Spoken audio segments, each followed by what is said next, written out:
Hey everyone, and welcome back to LGBT Stories. Have you ever had a moment that started completely ordinary and then suddenly, unexpectedly, changed everything? Imagine hearing rushing water from your neighbor's apartment, going to check in, and stumbling into a situation you could never have predicted. Today's true story is about just that kind of moment, a chance encounter that blossomed into something deeply emotional and surprisingly romantic. Get ready for a tale of unexpected connection, vulnerability, and the courage to explore feelings you never saw coming. Let's dive into this true gay story, sent in by one of our viewers. The sound of running water echoed through the walls as I passed by my 60-year-old neighbor's bathroom. I didn't mean to stop, but something about the moment made me hesitate. Before I knew it, I said something that changed everything. What followed was unexpected and nothing like I imagined. It all began on a quiet evening, the kind that made the city feel like it was asleep. The hum of traffic outside was barely audible, and the soft whir of my fridge filled the silence of my apartment. I had just come back from work. Another long day, spent in front of a screen, fighting off fatigue and boredom. The sun had just dipped below the horizon, casting a faint orange glow across the sky. I had planned a quiet night, a quick dinner, maybe a beer or two, and then collapse in a bed to recover from the work week. Little did I know my evening would take an unexpected turn. As I was about to pour myself a drink, I heard it, the unmistakable sound of rushing water. It was strange, almost out of place, louder than usual, and something about it made me stop in my tracks. I could tell immediately it wasn't the usual gurgle of pipes from my own place. This was coming from next door, the apartment of Mr. Davis, my elderly neighbor. I paused for a moment, trying to figure out what was happening. Mr. Davis, who had lived next door for as long as I could remember, wasn't someone I worried about often. He was a fixture in the building, always kind but distant, always polite but never really engaging with anyone. He had lived alone ever since his wife passed away a few years ago, and from what I gathered, he didn't have much family around. Most of the time, he kept to himself. The last time I had spoken to him was a few days ago, when we'd exchanged a quick hello in the hallway. He had mentioned something about taking a long bath, said he'd earned it after a particularly rough week, though it was hard to imagine what could possibly stress someone his age. But tonight, the water was louder, far too loud. It didn't sound like just a regular shower running. There was something about the sound. It was as if the water was pouring out of the pipes in a relentless, almost violent rush. I had never heard anything like it before, and it made me uneasy. I listened closely, and there was a peculiar muffled sound underneath the crashing water, like shuffling maybe. I couldn't tell for sure, but something wasn't right. Mr. Davis had always been a creature of habit, and he never made a fuss about anything. Why the sudden deluge of water? And why couldn't I hear him at all? I grabbed my phone instinctively and dialed his number, but it rang several times without an answer. My unease deepened, and before I could second-guess myself, I grabbed my jacket and keys, heading out the door. The hallway was dimly lit as I approached Mr. Davis's apartment. The rushing water was even louder here, and now I could hear the faint sound of what I thought might be someone humming. No, it was more like a murmur. I knocked once, twice, then 3 times, my knuckles rapping against the wooden door. The only sound that came in return was the rush of water continuing to flood through the pipes. "Mr. Davis," I called out, leaning my ear against the door. No answer. The silence that followed was almost more concerning than the noise of the water. I tried the handle, and to my surprise, the door creaked open. "Mr. Davis," I called again, stepping inside, my shoes making soft thuds on the wooden floor. I wasn't sure if I was intruding, but I couldn't shake the feeling that something was off. The air was thick with steam, and the sound of rushing water seemed to grow even louder the further I walked. I made my way down the narrow hallway, my footsteps muffled by the carpeting. The bathroom door was cracked open, and I could see the faint outline of Mr. Davis's silhouette through the fogged-up glass. "Mr. Davis," I called once more, my voice louder now, trying to cut through the drumming of the water, but there was no response. It was strange. I had known Mr. Davis for years, and he always responded to a knock, even if it was just a brief acknowledgement. I hesitated for a moment before reaching for the handle. Something told me that I had to make sure he was all right, no matter how awkward it might be. I pushed the door open slowly, my heart beating faster with each passing second. The bathroom was shrouded in mist, the steam so thick it was hard to make out much of anything at first. But as my eyes adjusted to the fog, I saw him, Mr. Davis, standing under the stream of water, his face half turned toward the wall. The water rushed down, splattering against the tiles, but he didn't seem to notice. He was perfectly still, as if lost in thought. I took a step forward, my voice wavering as I called out, "Mr. Davis, are you okay?" His head jerked slightly in my direction, but instead of responding, he just stood there. I wasn't sure what to make of it. Why wasn't he acknowledging me? I took another step closer, now standing at the edge of the shower, close enough to see the faint outline of his face through the steam. It looked odd. His expression was unreadable, his eyes partially closed, his lips slightly parted. "Mr. Davis," I repeated, a bit more firmly now, hoping to snap him out of whatever daze he seemed to be in. But then, unexpectedly, he slowly turned his head toward me. I froze, his gaze met mine, and for a second, I thought I saw recognition, but there was something in his eyes, something unsettling. It wasn't the kind of look I was used to from him. It wasn't the kind of look you'd expect from an old man who had always been kind, distant, and polite. No, his eyes now were intense, almost predatory. It took me off guard, my pulse quickened, and I stood rooted in place, not sure if I should leave or try to speak again. There was something else too. His expression was oddly intimate. I didn't know how else to describe it, but made my skin crawl. It was as if he was studying me, assessing me in a way that was both strange and completely foreign. "Ethan." His voice was low, almost gravelly, like he hadn't used it in a long time. "Are you okay?" I managed to ask, my voice barely a whisper, though I couldn't tear my eyes away from his.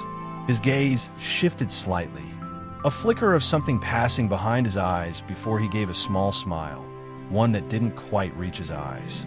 "I'm fine, Ethan, just enjoying my bath," he said, his voice casual.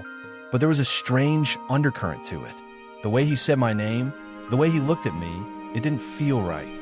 Something was happening, something I couldn't quite understand. But as the steam swirled around us and the sound of rushing water filled my ears, I couldn't shake the feeling that this was just the beginning. Something was off, and I didn't know why. But I had a terrible feeling that this wasn't going to be the end of it. The moment Mr. Davis turned his head, everything seemed to freeze. His eyes met mine through the haze of steam. And for a split second, I thought I saw a flicker of something in them. Something deep and unreadable. But then it was gone, replaced by the calm, familiar look I'd always associated with him. He smiled, a slow, almost amused smile that made me uneasy, though I couldn't put my finger on why. "I'm fine, Ethan," he said, his voice raspy but somehow soothing, "just enjoying my bath. Don't worry about me." I wasn't sure how to respond. The way he had looked at me, the strange, heavy silence in the room, it made my stomach twist. It wasn't like Mr. Davis to act so distant, so detached. Even after all these years of living next door, I couldn't remember a time when he had looked at me with such intensity. "Okay, I just heard the water and thought something might have happened," I said, my voice sounding much smaller than I intended. I wasn't even sure if I believed what I was saying. The water rushing in the pipes, the strange sound I had heard, something didn't add up, but it was none of my business, right?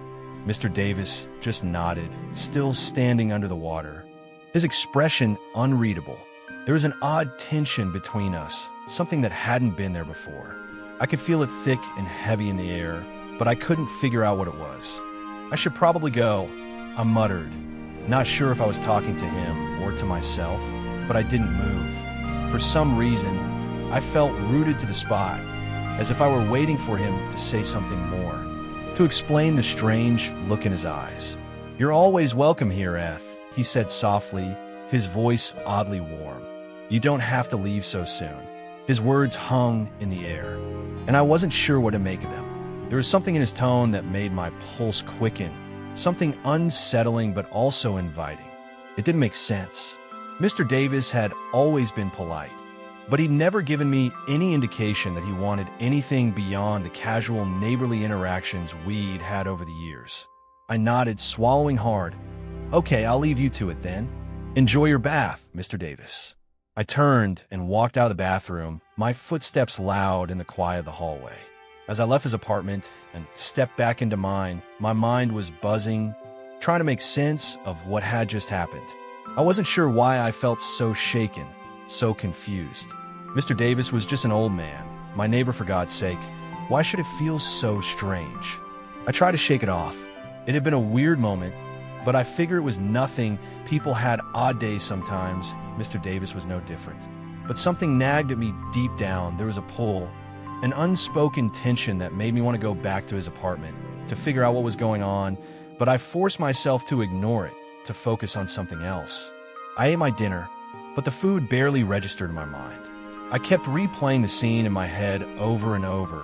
Mr. Davis standing in the shower, the way his eyes had met mine, the strange smile. I couldn't escape it. The pull to understand what had happened, to understand why I was feeling this strange, new connection between us, was almost magnetic. For the next few days, I kept telling myself it was just a one-time thing, a weird interaction, but the feeling persisted, a quiet hum in the back of my mind. And soon enough, it became clear that Mr. Davis had become a regular thought in my day.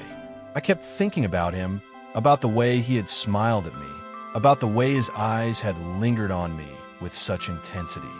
It was like something had shifted between us, something unspoken but palpable. It wasn't long before I found myself standing outside his apartment again, knocking softly on his door.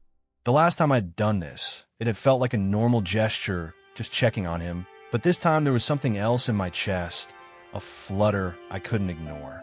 The door opened after a moment, and there he was, standing in the doorway in his usual faded robe. But this time, he looked different. Maybe it was just me, but there was something softer about his gaze, something that made my heart skip a beat.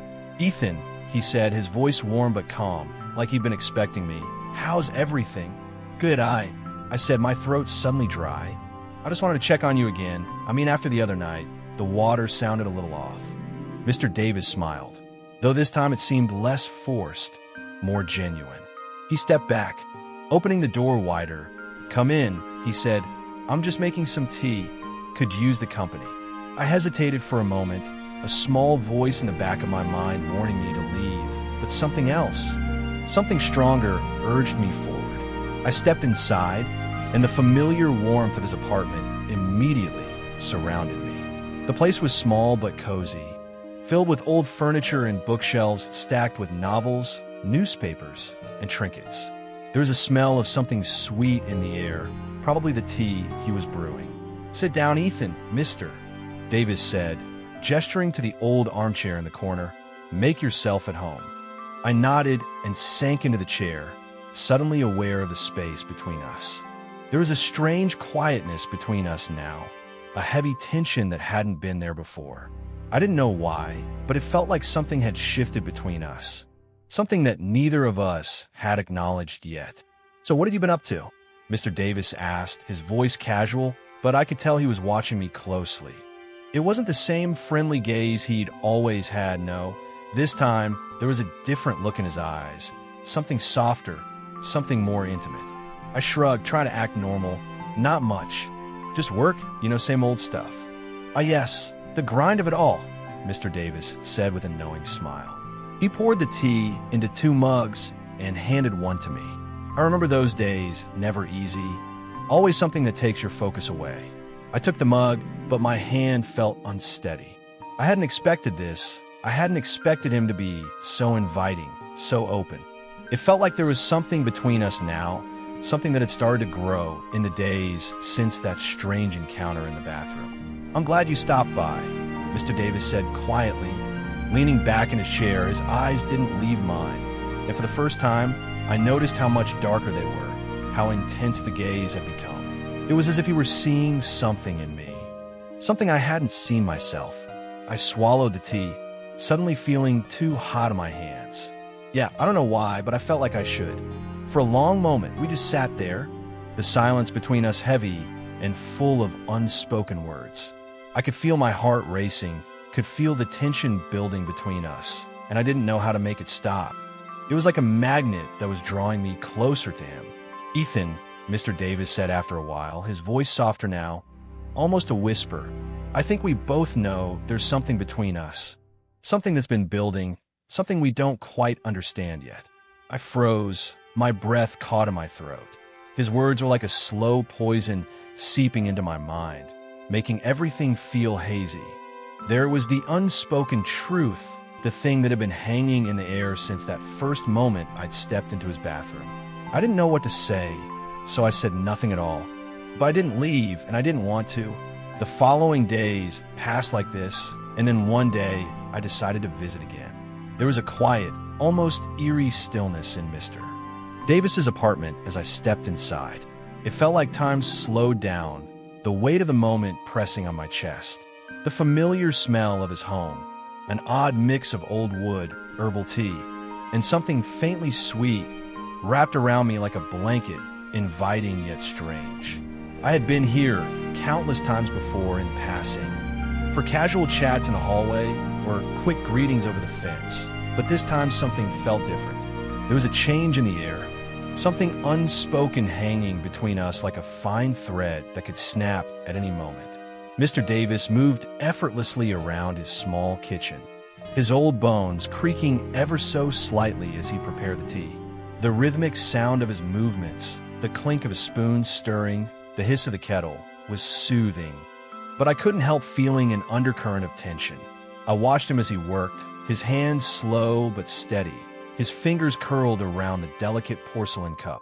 For a moment, I realized I was staring, my mind wandering to places it shouldn't. Why did I come here? What was it about Mr. Davis's presence that had this strange hold on me?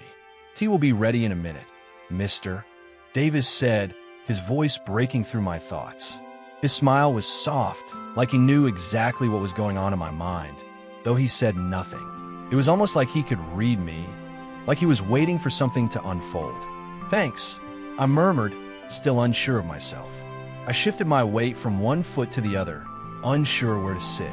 The small apartment seemed to shrink as I realized that what had started as a casual visit was now veering into uncharted territory.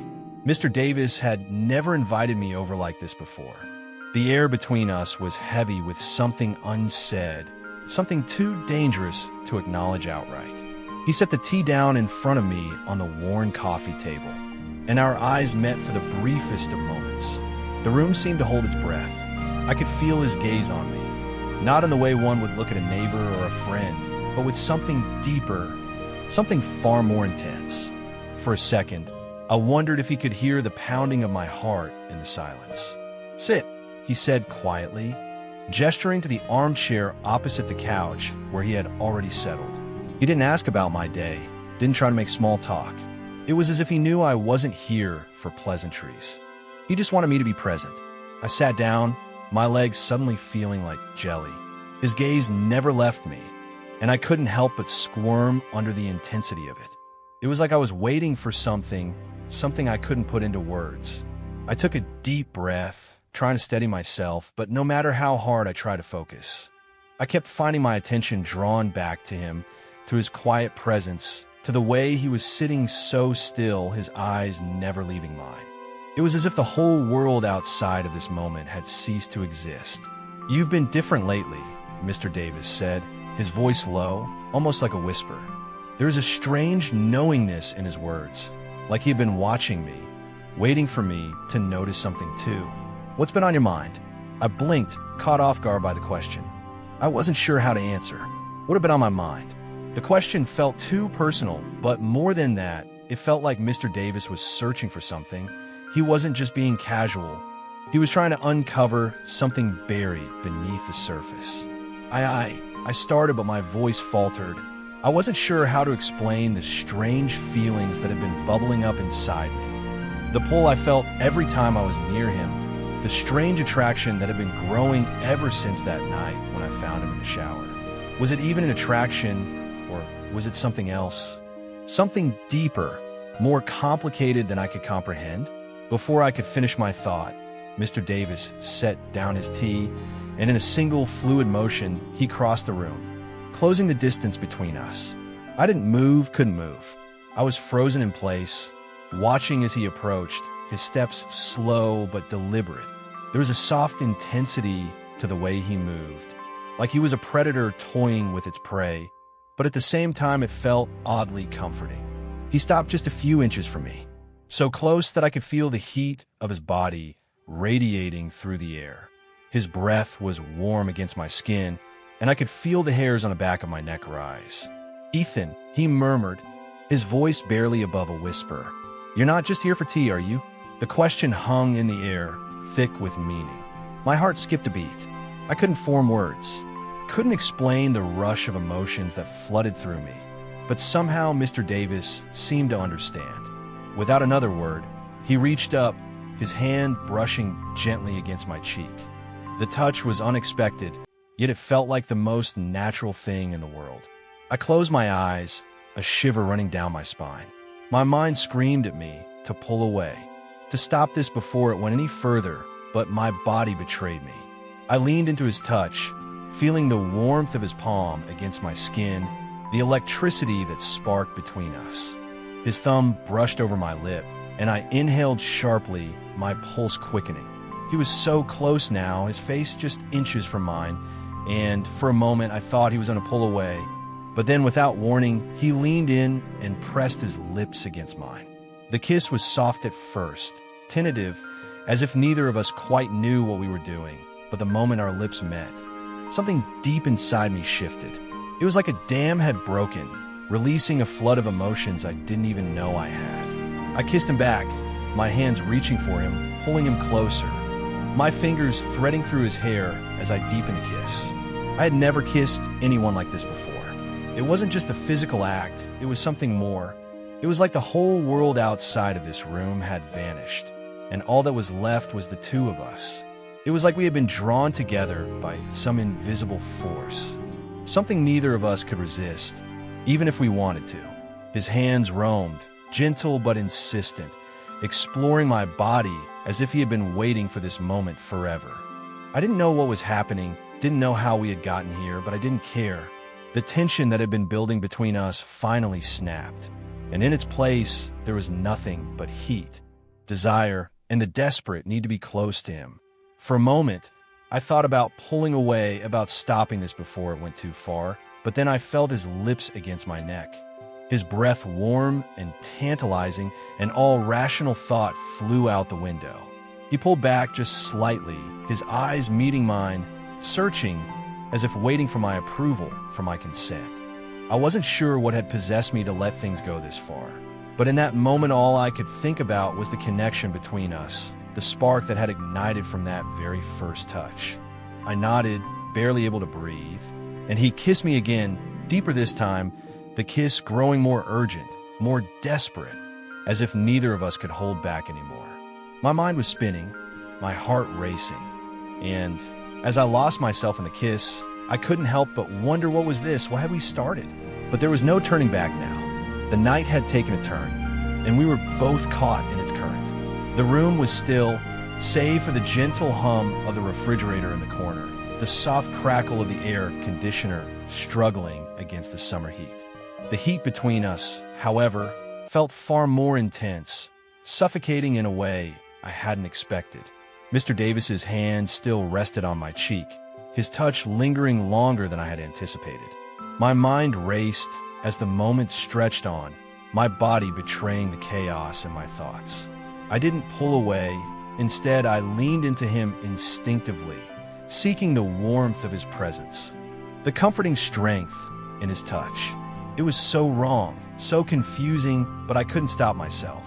His thumb brushed across my skin, a soft, intimate gesture that sent a shiver down my spine. I opened my eyes, meeting his gaze for the first time since he had closed the distance between us. His eyes were dark, filled with something more than just the polite calmness I had always known. There was a fire there now, a hunger that made my heart beat faster. "Ethan," he whispered, his voice thick with something unspoken. "What are we doing?" The question, simple as it was, hit me like a physical blow. What were we doing? That was the question that had been gnawing at me since the moment I had stepped into his apartment. Since the moment his gaze had held mine in the shower. I had told myself I was just being curious, that I was just checking on an old man who had never really been part of my life in any meaningful way, but now in the silence of his apartment. It felt like we were both standing at the edge of something dangerous and unknown. I didn't know how to answer him. How could I explain what I was feeling? How could I explain that the pull I felt toward him wasn't just about the strange encounter in the bathroom, but something deeper, more confusing? I don't know, I said finally, my voice barely above a whisper. I didn't expect any of this. He nodded, his fingers brushing the side of my neck. Neither did I, he said quietly, but here we are. For a moment, neither of us moved. It was like the air had thickened around us, a weight pressing down, holding us in place. I should have stood up, should have walked away, but I couldn't. I was drawn to him, caught in the orbit of his presence. I was no longer sure what was right or wrong. All I knew was that this moment felt too real to ignore, too raw to deny. Slowly, he leaned in closer, his breath warm against my ear. I could feel the beat of my heart in my throat, and I wondered if he could hear it too. His lips brushed my earlobe, a soft feathery touch that sent a wave of warmth rushing through me. I've never felt like this before, Mr. Davis murmured, his voice low and soft. Not in a long time. I closed my eyes, feeling the tremble in my body as his words sank in. I had never seen this side of him, Mr. Davis, the quiet, solitary figure who lived next door, the man who had kept his distance for so many years, was suddenly a stranger to me. Or maybe it was I who was the stranger. The man who had always lived his life by clear boundaries, by distance and routine, was now standing so close, his lips just inches from mine. I couldn't tell if it was the warmth of the moment or the intoxicating blend of curiosity and desire that made me lean in. But before I could stop myself, my lips brushed against his. It was a soft kiss, tentative and unsure, like neither of us knew exactly what we were doing, but neither of us wanted to stop either. His lips were warm and soft, his kiss gentle but persistent, pulling me deeper into him. The world outside of this room seemed to vanish, and all I could focus on was the heat of his mouth on mine, the taste of tea lingering between us. It was a kiss that spoke of years of silence, years of unspoken things. It was the kind of kiss that unraveled everything I thought I knew about myself, about him, about the world we had built in the small spaces between our encounters. It was the kind of kiss that made the rest of the world fall away, leaving only us. For a moment, I couldn't breathe. I felt dizzy, lightheaded, as though I was floating outside of my body, caught in a whirlwind of emotions I had no idea how to process. And then, just as suddenly, the kiss broke. We both pulled away at the same time, our breath coming in sharp, ragged gasps. I stared at Mr. Davis, my eyes wide with disbelief. What had just happened? What were we doing? It wasn't just the kiss. It was everything. The way he had touched me, the way he had looked at me, the way I had felt drawn to him like I couldn't escape. There was a connection between us, undeniable and powerful, and I had no idea how to handle it. Mr. Davis didn't say anything at first. He just looked at me, his eyes dark and intense, a mix of emotions swirling in their depths. I could see the conflict there, the same confusion I was feeling. "I don't know what this is," he said, his voice hoarse, "but I can't deny that it's real." I didn't know how to respond. The words were caught in my throat, and all I could do was nod, feeling the weight of his words press down on me. Real, yes, it felt real, but it also felt impossible. Mr. Davis was old enough to be my father, hell, older than my father. What were we doing? Maybe we should just take a step back, I said, though my voice trembled. I didn't know what I wanted, but I knew that this couldn't continue. Not like this. It was dangerous, it was wrong. But Mr. Davis shook his head, his expression unreadable. "No," he said firmly, "I don't think we can just take a step back. Not anymore." I opened my mouth to argue, but he raised a hand, silencing me. "This thing between us, Ethan, it's been there longer than either of us can admit. Maybe it's been building for a while now. But pretending it's not there won't change anything. Not for you, not for me." I wanted to say something, anything to make sense of this, to push back against the pull that was dragging me further into this web. But the truth was I didn't know what I felt anymore. I didn't know what was right or wrong. I didn't know what this was between us or what it could become. We'll figure out, Mr. Davis said, his voice softening. But for now, let's not run from it. I didn't know what to say. My thoughts were spinning, caught in a whirlwind of confusion and desire. I looked at him, at the man who had lived next door for so many years, at the man I had never really seen until now, and realized something terrifying. I didn't want to walk away, not yet. The tension between us, the weight of everything unspoken, seemed to hang in the air, thick and tangible. Neither of us knew what would happen next. Neither of us knew where this path would lead us, but I knew one thing for sure. Things would never be the same between us again. And somehow, in that moment, I wasn't sure if I cared. And that was Ethan's incredible story. What did you think? Let us know in the comments below. If you enjoyed this emotional and unexpected tale, make sure to give this video a big thumbs up, and don't forget to subscribe to LGBT Stories for more heartfelt and true stories just like this one. Hit that notification bell so you never miss an upload. Thanks for watching, and we'll see you in the next video.